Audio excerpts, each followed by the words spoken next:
reset the hydraulic roller record. Mason, go get the lifters.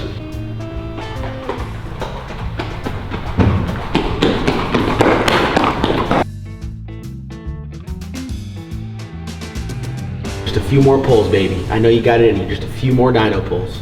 What's going on, everyone? Welcome back to another video. If you guys can't tell, there's some drama in the hydraulic roller world. Congratulations to Boost Doctor and V3 Performance on resetting the hydraulic roller record. Records are meant to be broken, and we do it for, I guess, the fun, the good, the growth of the sport. And they went out there, they built a badass hydraulic roller motor, and they reset the record. They made, what was it, like 2370 or something? 2370 horsepower to the ground, so congratulations. I'm familiar with setting some records. I set the track record on radials at Red Springs. I went a 439, and about 10 minutes later, Shannon Young went at 437 and took it away from me. And I wanted to tell you guys that example because that's what's gonna happen here shortly. As you heard myself and Mason going at it, we are breaking out the bad boys, the Johnson lifters, which leads us to our next part of the video. This video is brought to you by Johnson Lifters. If you guys are in the market for lifters, hydraulic roller, check them out. These are their 904 lifters. They are absolutely badass, but we run their standard LS lifters in everything from our street cars. We run the link bar style, as you can see here, the non-link bar. We run the drop-ins, you name it, we run it. Johnson Lifters for all your lifter needs. And David, hit him up with our second and probably best sponsor of today's video. Primary Arms. Primary Arms, gotta love Primary Arms. I keep spending money on there, it is ridiculous. Let's talk about the lifter here. This is the exact lifter, if you can't tell by the wear on it, that was in the car. We set the hydraulic roller mile an hour ET record with this. We went to 180 mile an hour in the 8th mile. We went 412 also with this lifter. Everything else on the motor is the same except we swapped the lifters out. And honestly, we swapped the lifters and push rods and we went out there and ran the car. We haven't really had the opportunity to turn the car up and try to go after the record. A lot of the times, as you guys can see, we freshened the motor up. We ran LDR with the wrong converter. We got the right converter in there, and then I was struggling getting the car down track. We finally got everything going and happy and jiving the way that we have been driving. On this lifter, we were running 50 to 55 pounds of boost for reference. On this setup with the Isky Redline lifters, I think the most boost, well, we ran a lot of boost to Georgia with the wrong converter, so we couldn't show that in the mile an hour or the ET.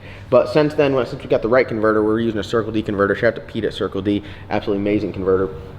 We've only run 35 pounds of boost, but it's much more efficient.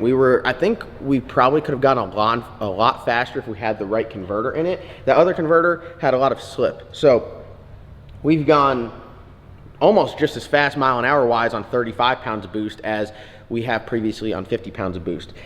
We do need to do some maintenance to the motor. I didn't put the oil restrictors back in it when we put it back together this time, and it shows really not an issue, but in a shutdown, it's what's I think most concerning to me.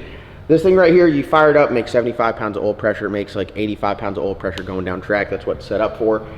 With the oil restrictors in it, it makes about 100, 110 going down track, but the big difference is in the shutdown. I think it's hemorrhaging a lot of oil to the top end. We're only making about 10 pounds of oil pressure. After you let off and throw the chutes, you know, a lot of G-forces come forward.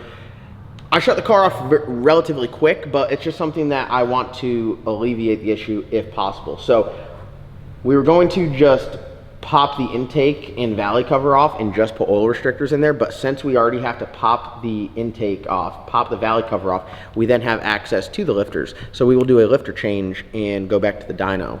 That's the plan. Where I think not this week, but next week we're gonna head up to TCAM Performance to the dyno with the goal of resetting the hydraulic roller record. So you're gonna give them another week of Yeah, they get another week. Yeah, they get another week. Okay. I don't want to come off like cocky or conceited. I think it's just confident that I have a lot of faith in the Black Sheep engine with the Johnson lifter combo, with the force inductions turbo. I think it works really, really good. Hey, look, then after you reset the record, Stick them in there? no, get it back running. No. Meet him at the track. No. Oh, come on, man. We got some big things. We got some big things in the works for the Calmero. So the Calmero is just kind of waiting for its time in the shop. If you guys can pick up what I'm putting down. Not dog and not talking shit or anything. Congratulations to Ira, V3 Performance, Boost Octa. I mean, the car obviously makes a shit ton of power. It's a badass car. I'd say it's probably one of the fastest donks, big wheel cars out there. congratulations. But you can't come to TCAM Performance on the hub dyno and take the record from the home team. I'm just not gonna let that shit slide, okay? I'm just not going to. At some point, I gotta stand up and say, hey, Kevin, we'll be up there in a week or two.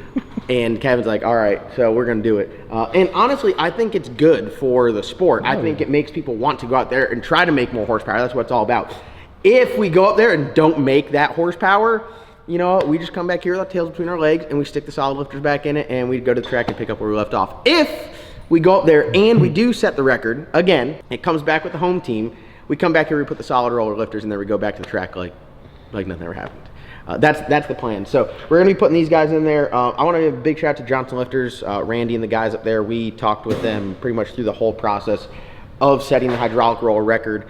We learned a lot. We tore a lot of shit up. We had lifter failures. We had, you know, rocker arm changes, all this other stuff, push rod changes, that was part of the learning curve to set the record. And I think it's very good. And it shows you guys that you guys can go out there and do it. It's very repeatable. This is a very repeatable, reliable setup that you guys can literally call up TKM, say, hey, I want a Black Sheep Stage 3 engine package, and they'll build you this thing head to toe, and you guys can go out there and do it hydraulic roller. You guys can already buy, I'll give you guys the cheat code on how you break the record.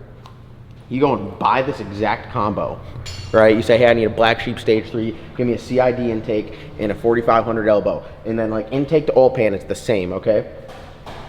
Tell Kevin while you're there, say, hey, I want a force induction turbo, 98 or larger, because I think Boost Doctor did it on the 110. So go out there and get your 110, bigger turbo, because you're not trying to do anything but set the record. And then go and get you a car that's lighter than 2750. And go out there and you will just easily just crush the record. It's not like where it's anything crazy. We've gone very fast for the setup. If I have no desire to go out there and try to reset the hydraulic roller like ET record until someone breaks it, then I would put these back in there and do it. The converter that we have in this car is way more efficient. We were hauling ass for how inefficient the converter was before. So if we have to put these back in there and go after the ET record, which I think some guys are getting close, but again, that's what the record's meant to do, be broken. When they break it, we'll stick these back in there, and I feel very good that we will be able to go much faster with this converter and this combo at the same weight. All right, so it's Monday morning. I need to edit this video and get it out to you guys. We have a new video dropping on the Nasty Co channel, which I highly recommend you guys check that out. If you guys haven't subscribed already to the Nasty Co channel, it'll be the first link in the description below. It's pretty much a channel where if you are a man or like man shit, you guys can go over there and watch it, from guns, trucks, cars, boats, planes, anything that's cool or fun. Maybe we'll do like a video. We're supposed to go on some big hiking trip. Oh yeah. Maybe we'll vlog the hiking trip. Who knows? Maybe we'll see Mason get, I can't say that on camera, but let's just say a bear would probably do things to him.